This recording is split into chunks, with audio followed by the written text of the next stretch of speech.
असंतुष्टि होती है जब हमारे पति हमारे पास काम भाव लेकर आते हैं। हमारा मन बेचैन हो जाता है कि हमारे हृदय में जो कृष्ण हैं पता नहीं वो निकलकर बाहर ना चले जाएं। ऐसा उस बहन ने मेरे से सवाल किया कि जब पति काम भाव से अपनी पत्नी के पास आता है तो पत्नी को अच्छा नहीं लगता, क्योंकि पत्नी के अंदर भगवत भक्ति जाग गई है, प्रेम जाग गया है। ये सवाल आप में से बहुत लोगों का भी हो सकता है, बहुत पुरुषों का भी हो सकता है, बहुत स्त्रियों का भी हो सकता है, पर चूंकि सवाल बड़ा अटपटा है तो लोगों को पूछने में भी संकोच होता है, इसलिए हम आपको इसका समाधान देते हैं। मैंने उनको ये बात समझाई, बता दिया उनको, शायद यहाँ बैठी हो तो वो चूंकि ऐसे प्रश्न सवाल माइक में तो वो कर नहीं सकती थी, पर सवाल तो सवाल है, तो हमने उत्तर सोचा कि चलो इस बहाने आपको उत्तर दे दें। प्रश्न समझ में आ गया? अब उत्तर सुनो। हमने उनसे बोला कि आपके पति, आप तो भक्ति में रम गई हो, बहुत अच्छी हो आप, कि आपके हृदय में कृष्ण विराज गए हैं, भक्ति विराज गई है, आपका दिन रात भगवत चिंतन में ही मन लग रहा, बहुत अच्छी बात है। लेकिन जो आपके पति हैं अभी उनका मन विषयों में है, और यदि आपने भी इनकार कर दिया कि आप हमारे पास मत आओ तो आपके पति फिर पराई स्त्री के गामी हो जाएंगे, वो दूसरी स्त्रियों के पास जाने स्टार्ट कर देंगे, वैश्याओं का गमन करने लग जाएंगे, वैश्यागामी हो सकता है इसलिए तुम्हारा पति। इसलिए तुम्हारे अंदर तो कोई वासना है नहीं, लेकिन पति के अंदर यदि है तो पति पत्नी के पास ही तो जाएगा। यदि तुमने भी उसे हटा दिया अपने पास से तो वो वैश्यागामी, उसका चरित्र बिगड़ जाएगा। इसलिए तुम्हारा धर्म है। मीराबाई के साथ भी यही था, बिल्कुल सेम। मीरा का विवाह बचपन में कृष्ण से हो गया था, मान लिया था उन्होंने पति कि मेरे तो पति गिरधर गोपाल हैं, लेकिन फिर भी उनके माँ बाप ने जबरदस्ती उनका विवाह भोजराज से कर दिया, जो राणा के बेटे हैं। तो भोजराज राणा के साथ उनका विवाह हुआ।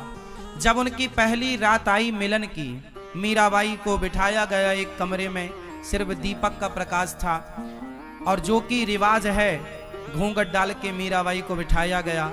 तभी रात्रि को, पहली रात्रि पहला मिलन जब भोजराज आए तो मीरा ने अपना दुपट्टा, अपना मुंह खोलते हुए भोजराज से कहा कि ये दुनिया कहती है कि आप मेरे पति हैं, कि ये दुनिया कहती है कि आप मेरे पति हैं, पर मेरी अंतरात्मा तो कहती है कि मेरे पति केवल कृष्ण हैं।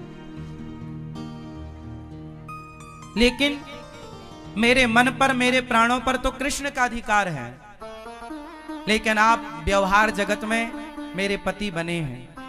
सारी दुनिया तो यही मानती है कि आप मेरे पति हैं, कृष्ण मेरे पति हैं, ये तो केवल मैं जानती हूं। मेरे मन की बातें या मैं जानूं या वो जाने, आप तो नहीं जान पाओगे। तो मेरा मन, मेरे प्राणों पर, मेरे मन पर तो मेरे कृष्ण का अधिकार है, लेकिन आप यदि मुझे अपनी पत्नी मानते हैं तो आपके सामने मेरा शरीर है।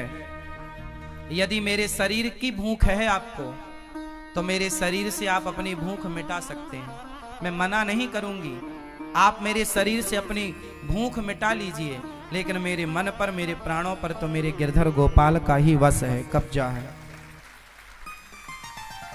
तो इस बात से यह सिद्ध होता है कि यदि आपका पति कामुक है तो फिर आपका धर्म है कि आप अपने पति को भी धीरे धीरे सत्संग से जोड़ें, कथाओं से जोड़ें, धीरे धीरे उसके मन को भी बदलें और उसका साथ दें। आप यदि सोचेंगी कि मैं तो भक्ति में रमी हूं, अब मेरे पति जो मेरे साथ रमण करेंगे तो वो गलत है, वो गलत नहीं है। आपका धर्म है कि आप अपने पति को खुश रखें, प्रसन्न रखें, धीरे धीरे उसे भी सत्संग से जोड़कर। देखो, मन बदला जा सकता है, मन बदला जा सकता है। कैसे? सत्संग से। यदि स्त्री भक्ति करने लग गई और पति को छोड़कर चली गई तो तुम्हारा कल्याण होगा। तुम्हारा धर्म क्या है कि यदि तुम्हारे हृदय की शुद्धि हो गई है तो तुम अपने परिवार के सभी सदस्यों की, अपने पति की, अपने बच्चों की भी शुद्धि करो हृदय की, अपने भक्ति के प्रभाव से, अपने जप, अपने तप के प्रभाव से। यदि आप केवल भक्ति करने लग गई और भाग गई घर से कि अब जी तो मैं तो वृंदावन रहूंगी, मैं तो घर में नहीं रहूंगी, तो ये तो भागना हो जाएगा, ये तो रण छोड़ के भागना हो जाएगा। फिर आपका धाम में आकर के वास करना, अपने पति को छोड़कर, अपने बच्चों को छोड़कर, ये आपका धर्म नहीं है। धर्म तो ये है कि पति और बच्चों के साथ रहकर जो प्रेम आपके भीतर जागा है वही प्रेम पति और पुत्र के भीतर जागा कर उनका भी कल्याण कीजिए और उनका साथ दीजिए। और ये पति पत्नी का अधिकार होता है एक दूसरे के लिए।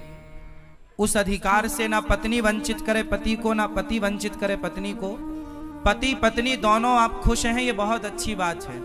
ना तो पत्नी पर पुरुषगामी बने, ना तो पति पर स्त्रीगामी बने। यदि कोई पुरुष पर स्त्रीगामी है, याद रखिएगा, बहुत स्पष्टता से समझिएगा, यदि कोई पुरुष पर स्त्रीगामी है और कोई स्त्री पर पुरुषगामी है, तो आप ही बताइए दोषी कौन है? उत्तर दो। यदि आपका पति पर स्त्रीगामी है, मीन्स पर स्त्री के पास रहता है, तो इसका जिम्मेदार कौन है? कौन? कौन?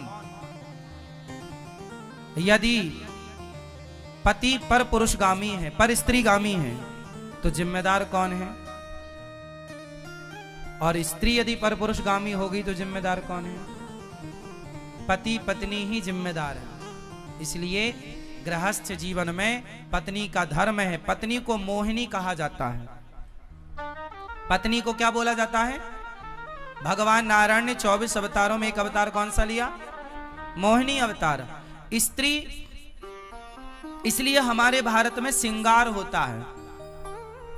श्रृंगार किसका होता है? स्त्री का होता है, पुरुष का नहीं होता। स्त्री का ही श्रृंगार क्यों होता है? पुरुष का क्यों नहीं होता? 16 श्रृंगार स्त्री का है तो 8 संस्कार पुरुष को भी होते कि भाई तू भी कुछ लिपस्टिक लगा, तू भी कुछ तो कर। सारा श्रृंगार का स्त्रियों के पास है पूरा कार्य।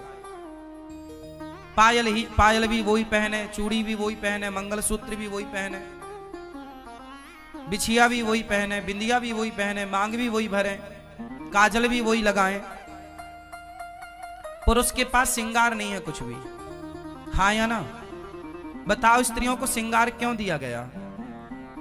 ताकि स्त्रियां उस श्रृंगार से सुंदर दिखें और उस सुंदरता से वो केवल अपने पति को रिझाएं, सिर्फ अपने पति को रिझाएं। मोहिनी है ना, पति को इतना मोहित करो अपने पति को कि आपका पति पर स्त्रीगामी ना बनने पावे। यदि तुम्हारा पति पर स्त्रीगामी बन गया तो तुमने ठीक से श्रृंगार नहीं किया।